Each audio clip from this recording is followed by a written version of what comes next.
Good morning all of you.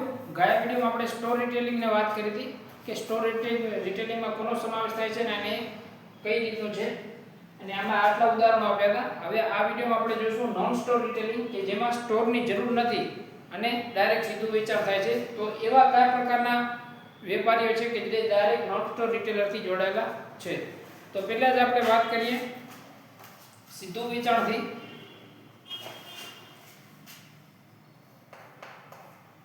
સીધું વેચાણ, આ સીધું વેચાણ એટલે શું?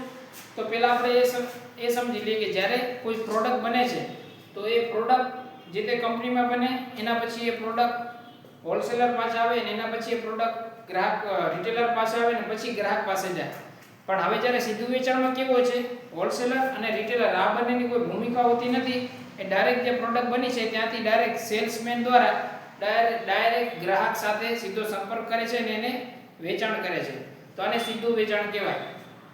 Direct selling, door to door selling તમે સાંભળ્યું હશે. એ આ રહ્યું સીધું વેચાણ, કે જેમાં કંપનીએ કોઈ પ્રોડક્ટ બનાવી છે અને એ પ્રોડક્ટને ડોર ટુ ડોર વેચાણ કરવી છે તો એ પોતાના એજન્ટોની નિમણૂક કરશે, સેલ્સ પર્સનની નિમણૂક કરશે અને સેલ્સમેન બધી જગ્યાએ જઈને એ પ્રોડક્ટની માહિતી આપશે, એડવર્ટાઇઝમેન્ટ કરશે અને જાહેરાતો કરશે અને એ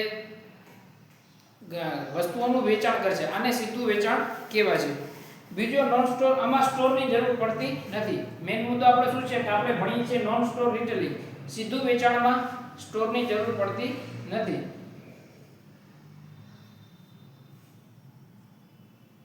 બીજું છે direct response marketing. Direct response marketing. તો ડાયરેક્ટ રિસ્પોન્સ માર્કેટિંગ એટલે ગ્રાહકોને જે ચીજ વસ્તુ અથવા સેવાઓની જાણ ઈમેલ, કેટલોગ, ફોન, ટેલિવિઝન અથવા ઇન્ટરનેટ જેવા માધ્યમોથી થાય છે ને તેને ડાયરેક્ટ રિસ્પોન્સ માર્કેટિંગ કહેવામાં આવે છે. તેમાં સંદેશા વ્યવહારના વિવિધ સ્વરૂપોનો ઉપયોગ થાય છે. દાખલા તરીકે કોઈ મેલ દ્વારા ઓર્ડર કરે, કોઈ ટેલિવિઝનથી જાહેરાત જોઈને ઓર્ડર કરે. અમુક ટેલિવિઝનમાં અમુક એવા શો આવતા હોય કે આ વસ્તુની આટલી કિંમત છે, આટલાના બેનિફિટ છે, અને આવી રીતે તમે ઓર્ડર કરશો તો તમારા ઘરે બેઠા સામાન મળી રહેશે. તો એને શું કહેવાય? Direct response marketing. અને ડાયરેક્ટ રિસ્પોન્સ માર્કેટિંગ કયા કયા માધ્યમથી થાય છે? ઇન્ટરનેટ દ્વારા, ફોન કરીને, કેટલોગ છપાવીને, કાગળિયા પાનિયા છપાવીને, ઈમેલ દ્વારા, ઇન્ટરનેટના માધ્યમથી આવા ડાયરેક્ટ રિસ્પોન્સ માર્કેટિંગ થઈ શકે છે. પછી છે ટેલિવિઝન શોપિંગ. ટેલિવિઝન શોપિંગ, આ ટીવીમાં એવા કાર્યક્રમો ચાલુ કરે છે કે જેમાં વસ્તુઓની પ્રોડક્ટ વિશે સમજાવે છે અને એની માર્કેટિંગ કરે છે, અને જેથી ગ્રાહકો બધા ટીવી જોતા જ તો ગ્રાહકો એને જોઈને ઓર્ડર કરે છે. અથવા તમે કોઈક રોડ ઉપર જતા હો તો મોટું ટીવીને બેનર લાગેલું હોય, ડિજિટલ બેનર, એમાં એ વસ્તુઓ બતાવે છે કે આ વસ્તુ છે, તમે આને ઓર્ડર કરવા માંગતો હો તો આપેલા નંબર પર કોલ કરો. તો આવી રીતે જે વેચાણ થાય છે એને ટેલિવિઝન શોપિંગ કહેવાય છે. હવે સૌથી અગત્યનું છે ઈ shopping. E shopping, e shopping એટલે ઇલેક્ટ્રોનિક શોપિંગ. ઇલેક્ટ્રોનિક શોપિંગ એટલે વીજાણુ ખરીદી. ઇલેક્ટ્રોનિક શોપિંગમાં ઇન્ટરનેટના માધ્યમથી વેબસાઇટમાં જઈને તમે ખરીદી કરો છો અને એનું પેમેન્ટ તમે કેશ ઓન હેન્ડ ડિલિવરી અથવા phone pay, Google pay, ATM card, debit card કે અન્ય કોઈ માધ્યમથી નેટ બેન્કિંગથી તમે પેમેન્ટ કરો છો અને વસ્તુ તમારા ઘર સુધી ડિલિવરી કરવામાં આવે છે તો એને ઈ શોપિંગ કહેવાય છે. અત્યારે મોસ્ટ પોપ્યુલર એમેઝોન, ફ્લિપકાર્ટથી તમે વસ્તુઓ મંગાવો છો તો એને ઈ શોપિંગ કહેવાય. એમાં સ્ટોરની જરૂર પડતી નથી. આ જેટલા પણ પ્રકાર છે એમાં સ્ટોરની ક્યાંય જરૂર પડતી નથી. એટલે આ પ્રકાર જે આવે છે એ બધા નોન સ્ટોર રિટેલિંગ કહેવાય છે.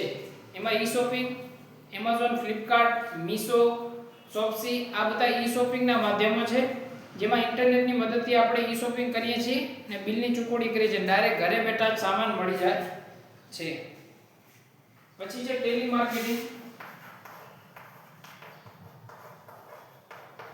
ટેલિમાર્કેટિંગ, ટેલિમાર્કેટિંગ શું છે